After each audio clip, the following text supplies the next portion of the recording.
welcome to our kitchen.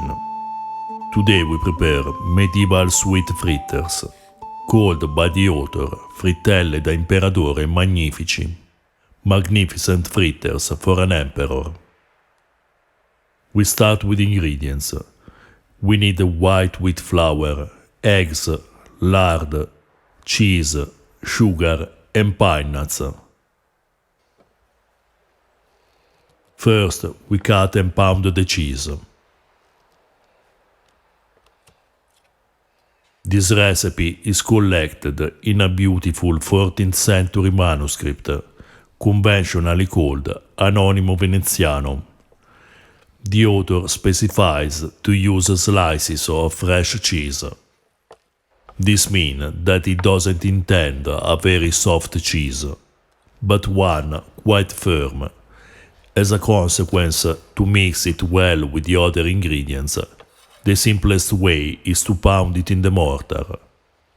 A technique that we find since the antiquity, for example to prepare ancient Roman libum. We made in a similar way also medieval gnocchi. You find both recipes in the description below. We suggest choosing a cheese not too aged or salty for a better outcome, even if a bit of salt will make the fritters really tasty. There is no need to completely reduce the cheese to a paste. Small bits of cheese will make the texture of the fritters more complex and delicious.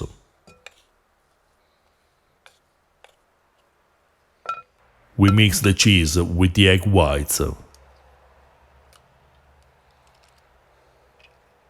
We used 4 egg whites for a bit less than 400 grams of cheese.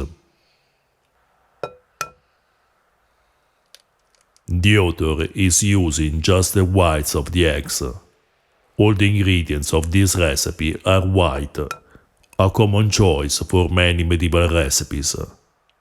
Medieval and Renaissance cooks paid particular attention to the color of the foods, which were colored in many ways, for example green, yellow or white. Other examples of recipes characterized by the white color are blancmange, almond cream and sweet rice. You find the links to the recipes in the description below.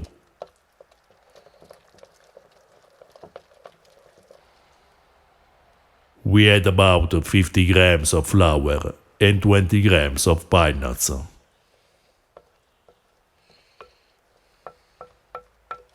Pine nuts are quite common in the ancient and medieval recipes.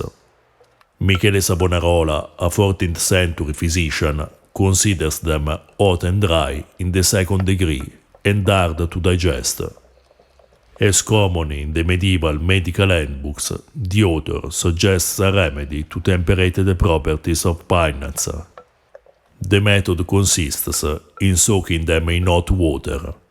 In this way, they make good blood and strengthen the body. It's interesting to notice that the habit to soak pine nuts in water before using them is suggested also in the Re Cucinaria, the most famous ancient Roman cookbook.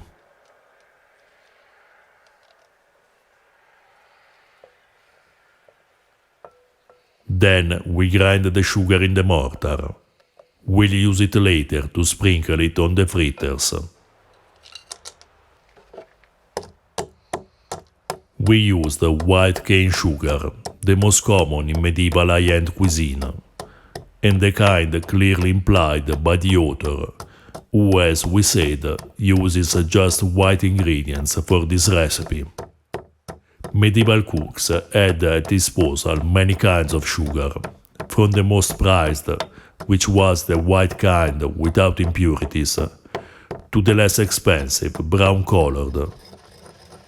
In the medieval and Renaissance paintings, we frequently see cones of sugar, but as written by Costanzo Felici in the 16th century, the chunks of sugar were shaped in various ways and called with many names, and the prices were different according to the quality.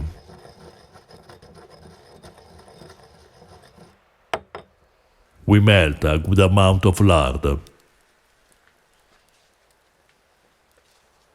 The author writes to use assai onto, a lot of fat. Lard and cured pork fatback were the most common cooking fats, followed by olive oil, used mainly in the lean days. If you prefer, you can substitute lard with olive oil to cook the fritters.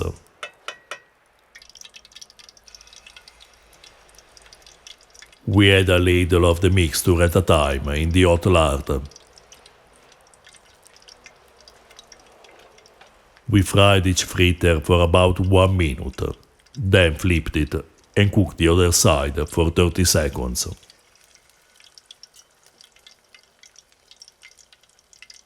We find many recipes of fritters in the medieval cookbooks, both sweet and savory. Good examples are the frittelle ubaldine, prepared with aromatic herbs and flowers, and elderflower fritters. You find the link to the videos in the description below. Once cooked, we sprinkle the fritters with sugar and serve them still hot. The quantity of sugar is up to your taste. If you want them sweeter, sprinkle both sides with sugar. These fritters must be eaten very hot. The flavor is complex and delicious, despite the simplicity of the ingredients. The cheese we used is sweet with a hint of saltiness, and this pairs perfectly with the sugar. The fritters are a bit different from many modern desserts. First of all, because there is no sugar in the dough, just outside. This makes the flavor of the fritters layered and interesting, being the aromas not completely blended and mixed. The lard used to fry them makes the external crust intensely fragrant, but they would be excellent also with olive oil. A very good dessert, perfect to experience one of the several ways in the Middle Ages people enjoyed sweet fritters. If you're interested in ancient foods and flavors, or you're just looking for unusual and delicious recipes, please subscribe our channel. And consider supporting us on Patreon, where you will find once a week a new article about historical cooking, and once a month a historical source translated into English and Italian.